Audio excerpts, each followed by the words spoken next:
For the Legacy series, I'm Jeff Nally with Dr. Fred Whitford, and today we're talking about who's at fault. You bet.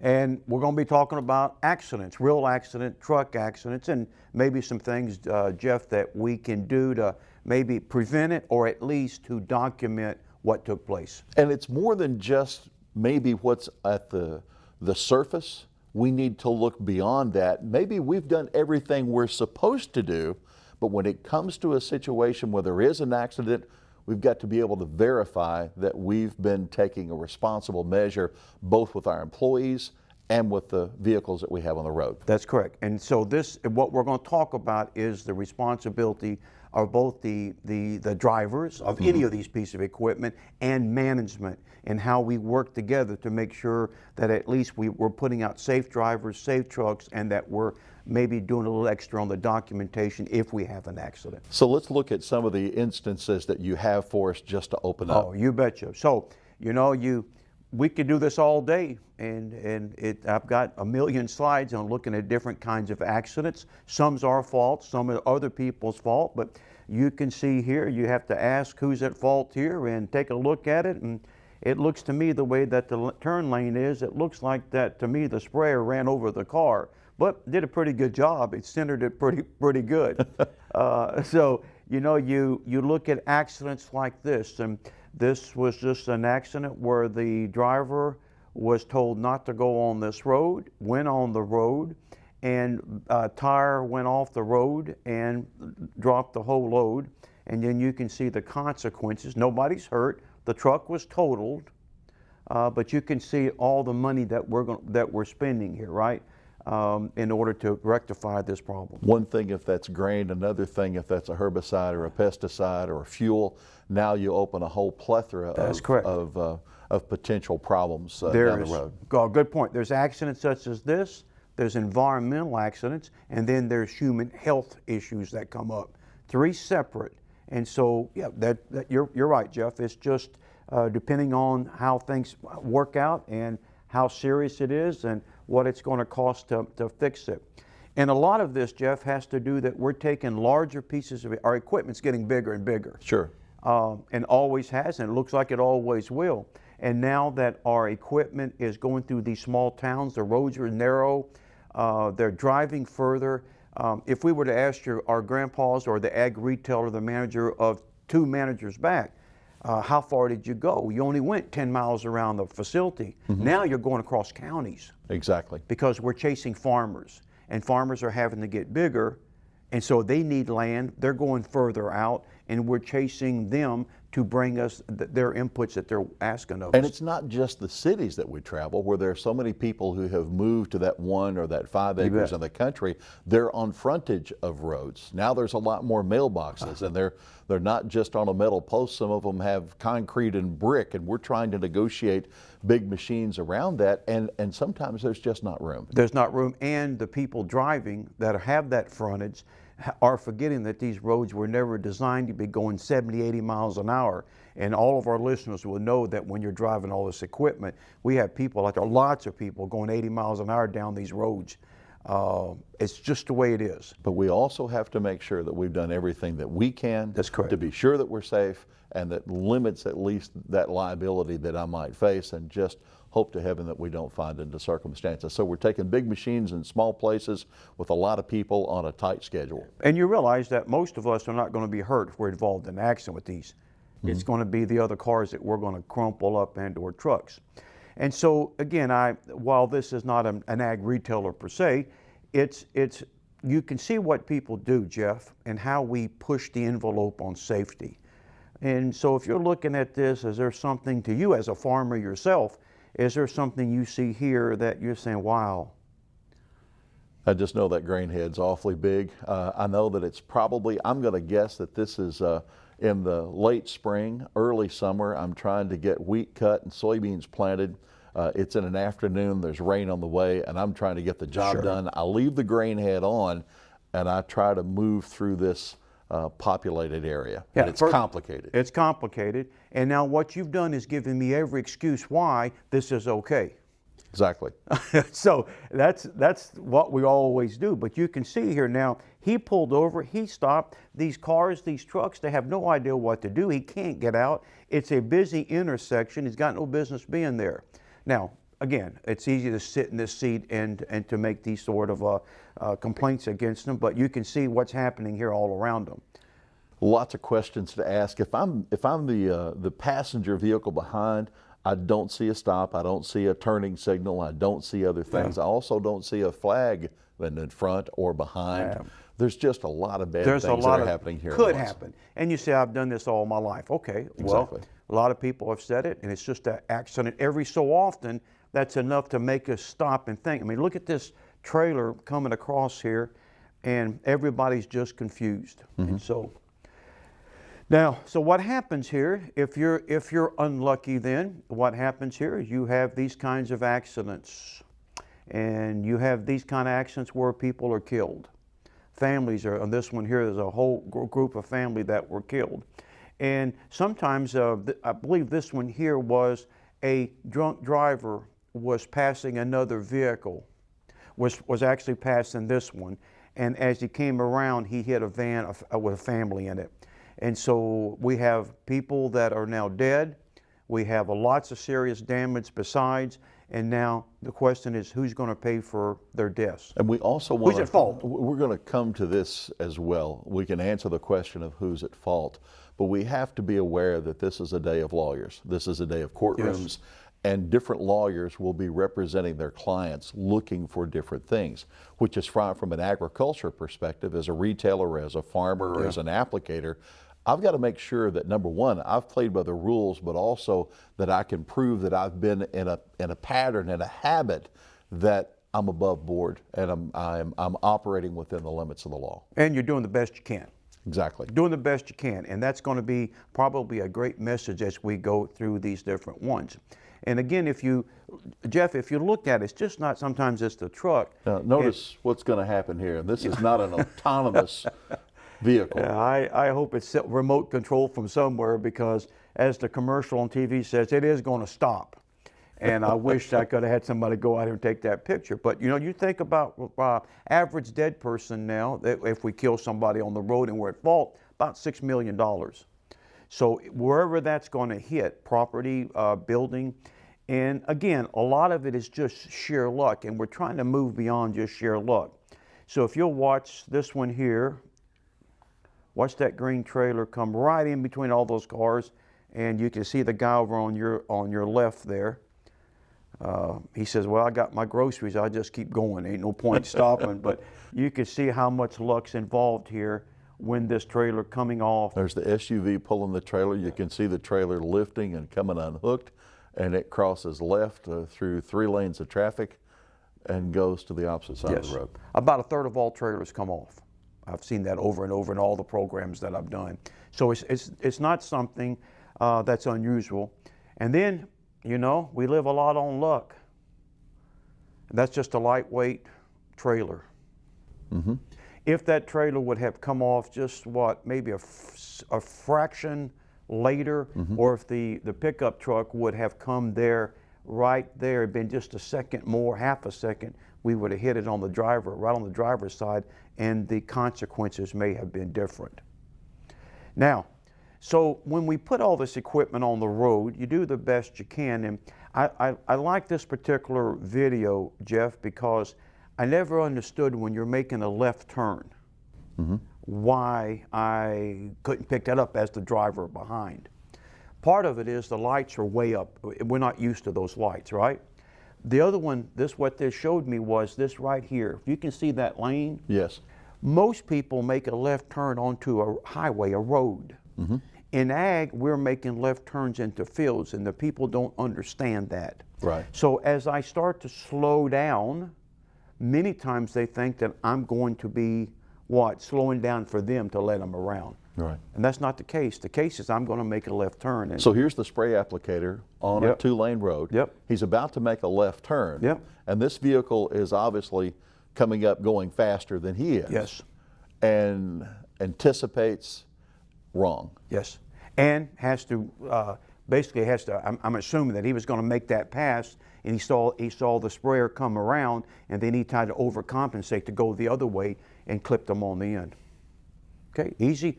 So, you know, we're always looking to fix things to make it safer. That's what we always try to do. So we did one as an example. We actually mounted a light. It cost us $40 plus our time to mount this light. And if you notice here, we have it right here where we've got it mounted, and we're trying to mount it where somebody could see it. Okay.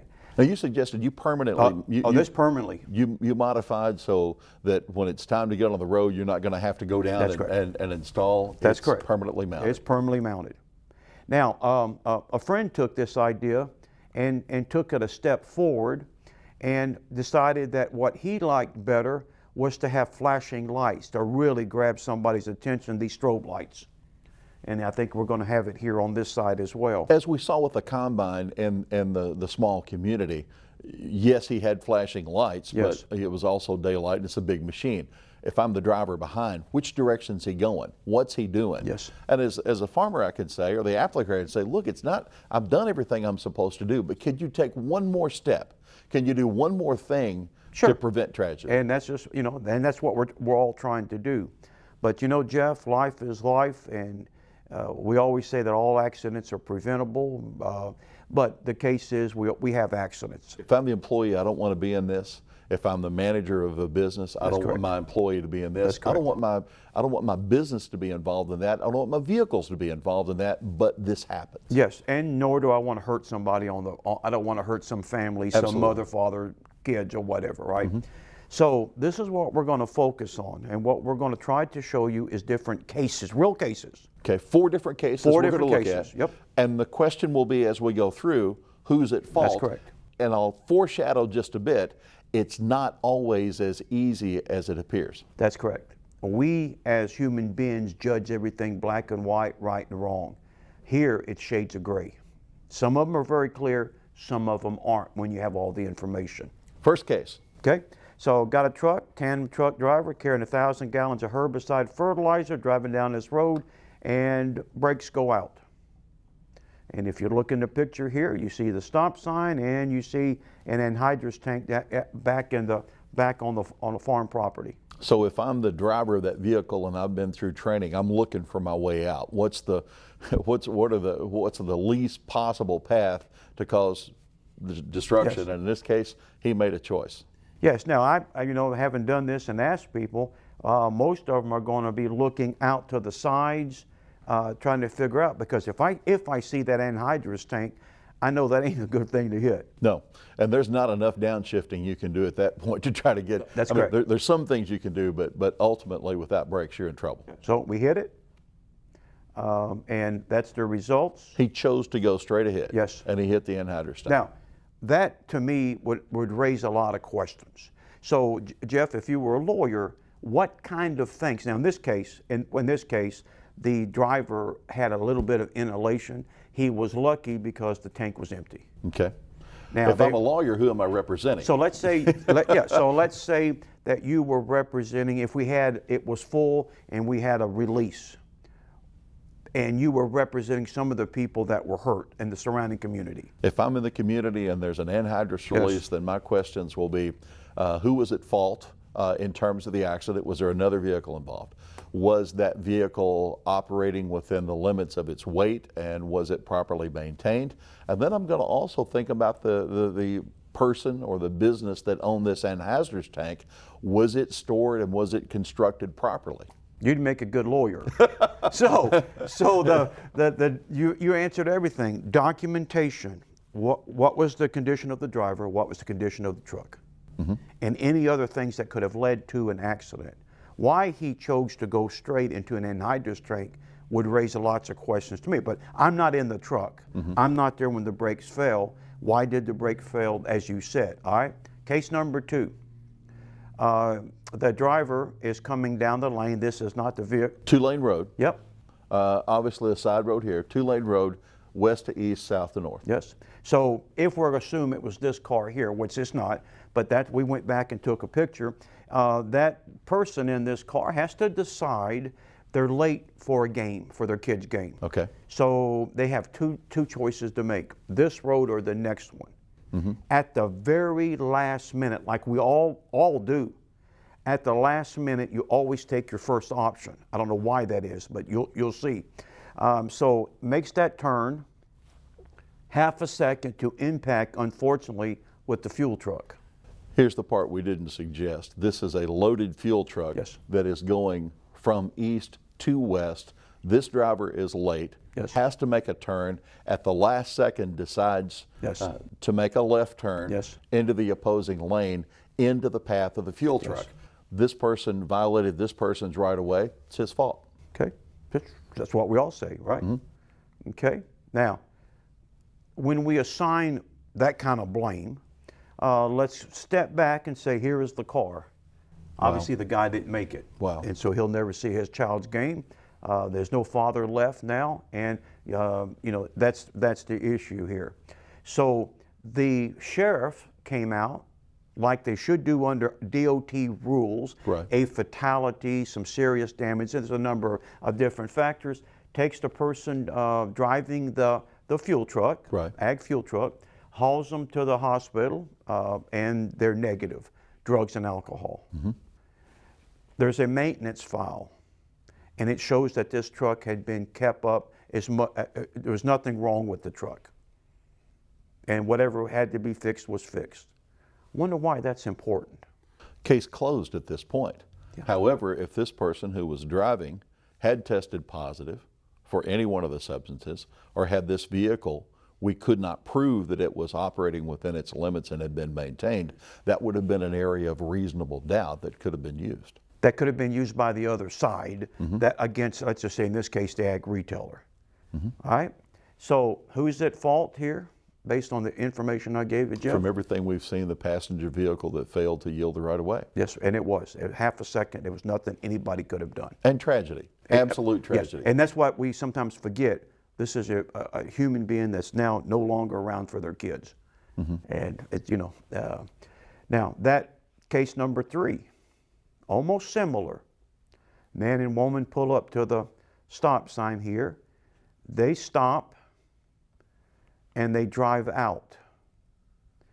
This is the going straight down, I have the right of way, is another ag truck that's going from the bottom to the top here. So let's be clear for Yep. a second. There's an ag truck that's traveling on the roadway sir. here. That's what it looks like. And the man and woman and their vehicle were on the intersecting That's correct. roadway. That's correct. And they had to stop. He had the right of way. The agriculture, Yes. the vehicle, the truck Yes. has the right of Yes. way. They've come to a stop. So he's going 50-something miles an hour. You'll see the speed limit here. They pull out, and he has no when they pull out, he hits them, and obviously then when you see this, both of them were killed. Now, this is where we get into the lawsuits. And again, we're going to put the death and the tragedy of that to the side. So people are going to see, who's responsible to make this right. Who's at fault? So you would almost go back to the previous case of where the passenger vehicle, failed to yield the right of way. That's correct. They pulled in the path of the loaded truck. Seems obvious. Case closed. Case closed. Now, and that's what we're saying. You just assign blame with limited information that as we move through here. So here is the facts of the accident. The driver of the car stopped, but pulled out. The car was going 15 miles an hour, so it didn't pull out fast. It's going relatively slow across. Right. The truck was 54,000 pounds, going within the speed limit. All right. And again, both of them were killed. A dual fatality. Now, what I want you to focus on is that 54,000 pounds. The gross vehicle weight rating of that is 33,000 pounds. What just happened, Jeff? We changed all the rules of the game because now, while the passenger vehicle did violate the right of way, Yes. the vehicle that was on the roadway was not operating within the limits of regulation. And that's negligence. That's a perfect example of negligence. Now, when I saw this, I just about panicked.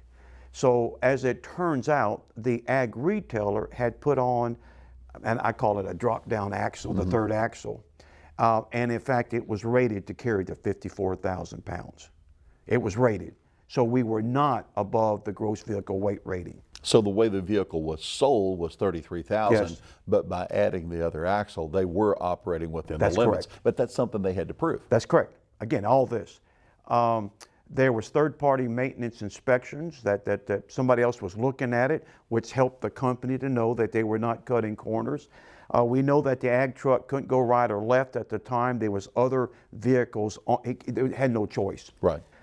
Impact was 32 feet, needed 135 feet. In other words, there wasn't much distance there. And then the driver passed the alcohol test, but did not appear to have a drug test. Does that bother you? If I'm the lawyer representing the two Yes. who have passed, Yes. that raises a doubt for me. Why wasn't this done? And you keep saying the same thing, and it's exactly right, a doubt. And so that is what we're trying to show people, that you shouldn't have any doubts. Good drivers, good trucks, responsible drivers.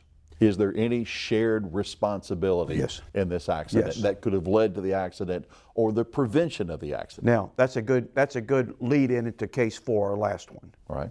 So far we had obviously who was guilty, obviously who was guilty.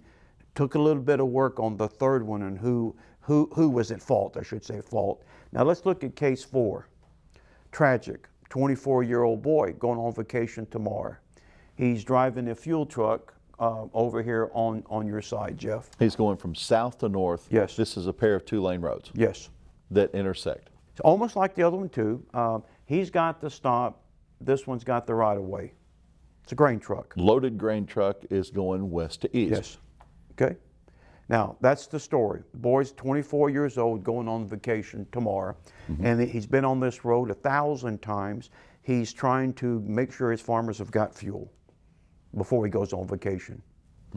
For whatever reason, he runs through the stop sign. It's like it never existed. So this is the fuel truck now. Yes. We're looking at it from a different vantage point. Yes. The fuel truck is here, and this is the intersection. You see the stop sign. Yes.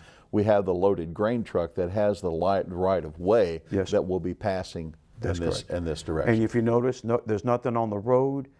He didn't try to stop. He just burned right through it. And Jeff, you know, I guess I'll admit it, I do a lot of traveling in the country. There's times that I run stop signs, not on purpose, but I'm tired or I just missed it or whatever the case is, right? Human error. Human error. And so this young fella made a tragic mistake, and you can see that he's going 55 fully loaded, fails to stop, and that's the consequences of what takes place when a fuel truck fully loaded hits a grain truck.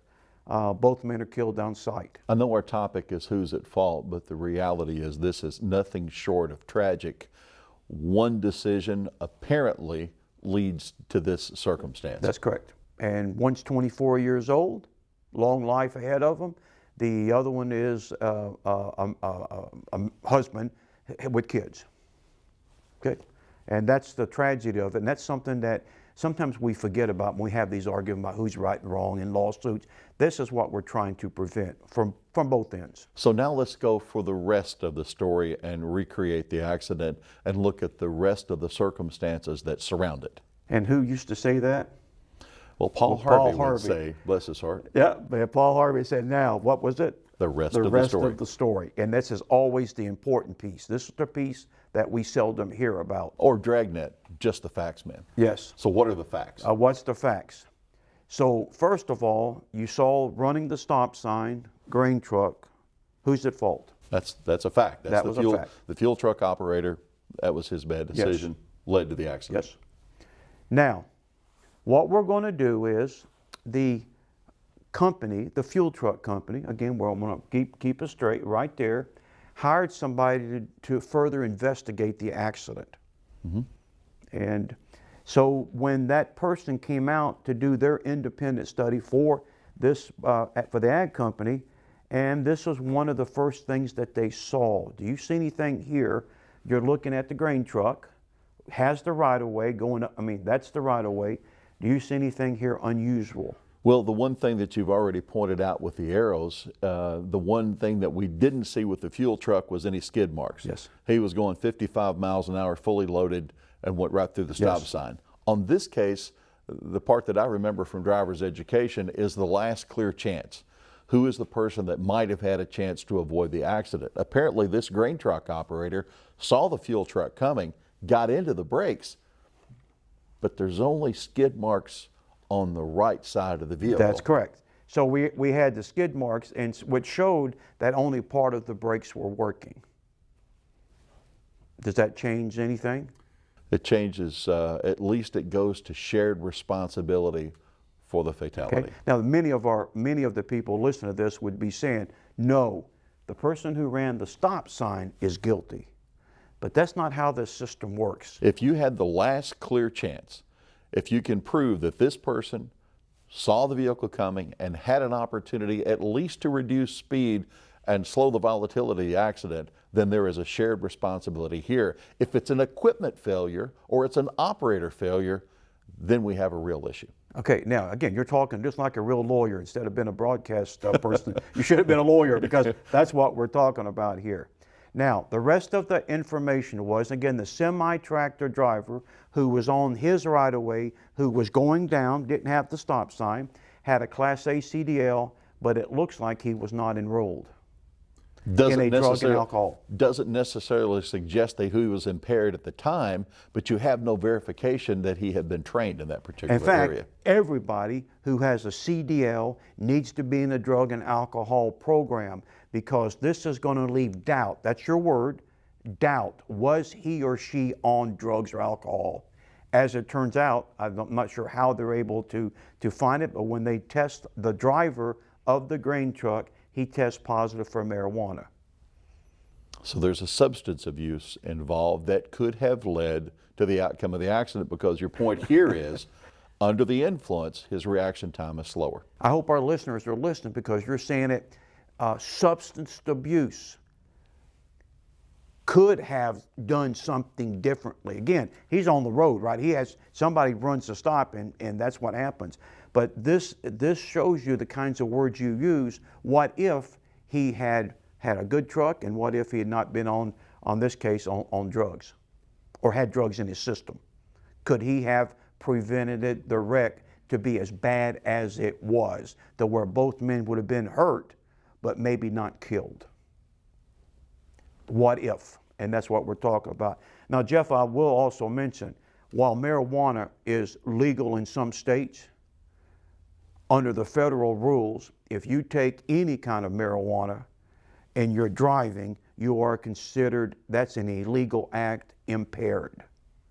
Right? Just because the state allows you to have marijuana doesn't mean you're allowed to drive these tractor trailers impaired. Necessarily, alcohol isn't illegal unless you're driving impaired. That's correct. So just you know, because this is becoming an issue in many different states. Now, you were correct. The fuel truck driver had the first one. He should have stopped. But they're looking for shared responsibility. Both drivers should have recognized, and it looks like that the grain truck driver did recognize, Exactly, because he slammed on the brakes.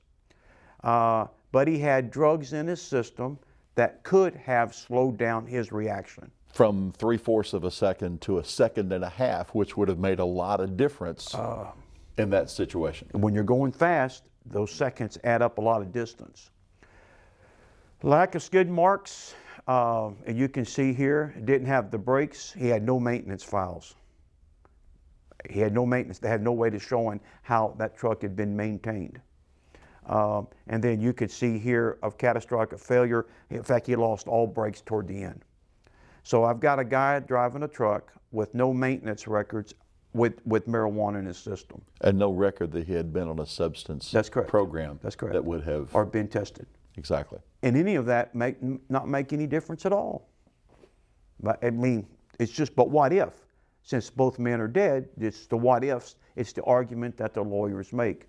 So again, go back to the tragic, it's not just about facts, it's tragic. A young boy and a father lost their lives. Okay? Now you're a farmer, and so you take this pretty seriously, how you answer your questions.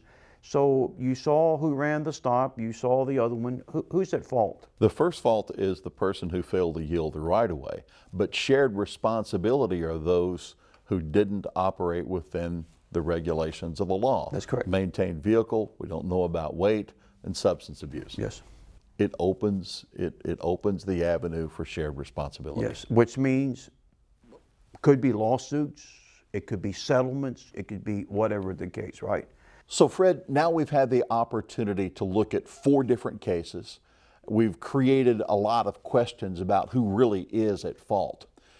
I think we've proven if I'm the employee and my job is to drive trucks for my company, accidents happened. And sometimes just a whisker of a mistake can lead to certain tragedy. Yes. If I'm the manager, I'm responsible not only for my employees, for the community that I live in, but I'm also responsible for my vehicles to make sure that they're operating within the limits of the law. There's a lot of takeaways to the examples that we've seen here. But either the driver in this case or the manager, it's not or, it's the and. It requires both of them, and it doesn't require a lot, it just requires both of them to be talking. It requires me as the driver to report a problem. It requires me as the manager not to put a driver in an unsafe vehicle. There's just some give and take, and a lot of it's just common sense. But in the busy part of the season, Jeff, we're just pushing as hard as we can, and sometimes this equipment should not be out there. There is a point you could say that, and we'll look at it in history and in memory and say, well, you remember when this happened? Yes. Well, this was that time of day when 2 vehicles collided when there was a poor choice. But in reality for that accident, I need to think about what happened beyond the scene. What happened the day before? What happened weeks before and months before that might be able to change at least the circumstances or a percentage that I wind up in those circumstances. And that's why most of these companies have got health and safety specialists. And that's part of what they try to figure out is what created this accident and what can we do, regardless of fault, what can we do to try to prevent the next one from happening. Okay, so pen and paper out, let's take some notes about the things that we need to do now. So what I've learned from these particular cases and others is just a series of bullets. And so now we're to the liability. The accident's happened. Whatever has happened. I mean, we got the accident and things are going to roll forward. No matter what we expect, it's going to happen. So we're going to ask that the driver not make contact with the other driver. And Jeff, if you're like me, most people have been involved in an accident. First thing we typically do is make sure the other person's okay. And then what happens? You start talking about who did what and why. That's correct. And that's not what you want us to do. No. Now, we're not trying to hide anything. It's you don't know the circumstance of that accident. You saw it at the moment of the accident, but you don't know what the other person was doing, texting. You don't know other conditions as that person was driving towards you. There's a lot of unknowns. So you should make sure the person's okay. And then you need to walk away until law enforcement gets there. And they will. And they will show up, everybody calls, and depending if it's hazmat or it's the county police, sheriffs, if it's a city, whatever, DOT, you got people that's going to show up. And it's critical that there's a report filed, even if it's a minor accident. Any ideas why? Well, I want to make sure that I'm on record with law enforcement that it did, but that's still not enough. Oh, it's usually not enough. But I need to document what they saw when they got out there because they're a third party, should be an independent, they are an independent, and let them collect some of the facts of the day so we have something officially filed. This is a big one. And I can't tell you how many programs I've done when you ask supervisors, what should you do? So if I'm an ag retail manager or one of the assistant managers, shouldn't I go out there to see this? And there's a couple of reasons. One is your employee's under a lot of stress, and your employee needs to let them know that there's somebody there with them, that they're not out there on their own. And you need to go out there and look at the scene, because probably within an hour, what was there is all cleaned up. The sooner you can get out there, the more closely you are to the wreck, and that you can take your pictures. Advantage of a smartphone today is that there's lots of pictures that you can take, and while it's not law enforcement that's taking that picture, are those images still valid days after, weeks after, or even years after an incident? In fact, we will say years after, because that's a lot of these are years after. So you can never, yeah, they're valid, and you can never take too many. The problem is, Jeff, if somebody was like we're doing now, where you and I are talking, and you don't know what's around me. All you see is me and you talking, and you see the screen, and you see a background. But if we could take the cameras and back up further, we would see a studio.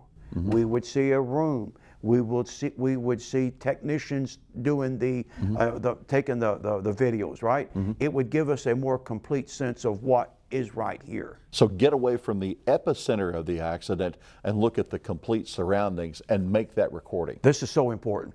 If I can go to crossroads, if I can go further back and show the whole area, stop signs, trees, roads, whatever is there, that helps, because 3 years from now, that's all we're going to have. And I think about this. Drones, I'm sorry, dear government, drones. Certainly. Everybody's got drones. If I could fly a drone above it and get this big view from up high, man, is that great. And I think about myself, been in an accident before. You're shaken up after that.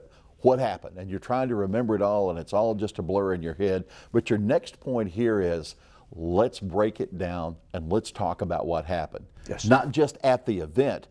How did the day start? What's gone on leading up to that? And specifically then, help the employee to share more about really all the things that were taking place. You bet. So again, half a mile back, what did you see? I saw nothing. Was it clear? Was it sunny? Was it raining? What was? Oh, nothing. Everything was fine. As I got closer to where the accident is going to happen, what did you see? Well, I saw this. I saw that. The reason you do it, Jeff, is what happens, and we say write it down, but today with our phones, you can actually record. People more comfortable telling you. What happens here is you're going to write down facts at the time, talk out the facts, because in just a few hours, what you remember is going to change, because everybody's going to tell you about how you should think. So the data becomes corrupt. The sooner I can do it, the better I'm going to be to get real information. Now, Jeff, it might not help your case, right? It may not help the case, but you're trying to be truthful, honest, and what took place. There's one more step, and you mentioned this before, that there was a test of the driver that was by law enforcement. Yeah. What if law enforcement doesn't require a test? I can tell you that this is one of the key parts that they're going to ask, and you better have that test. I had a farmer whose son was involved in a fatality. The sheriff's department did not take him to get a drug and alcohol test. He took his boy in to take it, and I mean, it proved negative, but the whole point was, if he hadn't done it, that question of doubt comes back. Could it have been? Could it have been? And the answer from the father's standpoint is, no, it wasn't. That's correct. He was fine. And so that's just one more check. I can't tell you how important these pre and post trip inspections are. And so the pre is relatively easy when I get into a vehicle. But a lot of these vehicles I drive all the time. I'm the one responsible for it. It's the post trip. If I see anything wrong that I believe is a health and safety, then I want to record it and I want to get it fixed before I put it out on the road. Because you're going to be testified. Raise your right hand. You swear to tell the whole truth, nothing but the truth, so help you God. And then they're going to ask you, was there anything wrong with this vehicle? And you'll have a choice to lie under oath and or to say, yes, I had a problem, I didn't fix it, we were busy.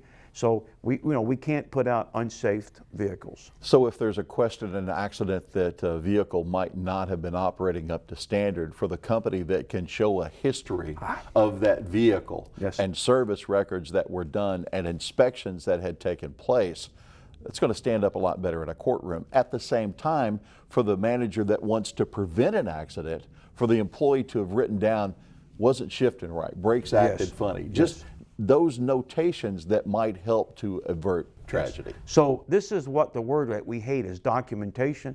This is documentation through photographs, through having maintenance files, documenting did I take a drug test. And obviously most people understand, though sometimes we push these weight limits, these trucks are designed at a certain weight limit to stop on a reasonable stop with the brakes and the rest of it, and then, you know, staying within the posted speed limits. These are areas that cast a lot of doubt. At the event, at the scene of the accident, I would suggest these bottom two, the legal weight limits and the speed limit. Yeah.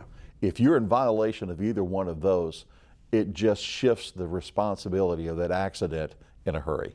And it shifts it to where it's shared, to use your words again, shared responsibility. You're right. Again, these are things that we should be doing already in place. So Jeff? who's at fault? Well, there's no easy answer, is it? Right. Tells me, again, I'm searching back that as an employee, I've got to look and see these scenes. While funny to watch a backhoe on a trailer going down the street, if I'm the person who hooked that trailer to the back of my truck, and I've got to call the boss to say this happened, if that trailer went into the path of another vehicle, that driver was injured, if it caused multiple individuals to be injured, if it caused an environmental hazard, these are things we want to avoid, and we want to avoid at all cost. And unfortunately, in this day of litigation, we've got to be able to prove that we're doing it the right way. And so, Jeff, it's as simple as, well, we say, if somebody else hooks an anhydrous tank to your truck, you're responsible, you're the driver. Get out there and make sure, just do a quick check that the pin's in place, the chains are in place. That's the responsibility that we have, and I would hope that we would all do it, because I don't want to kill a family, hurt somebody on the road.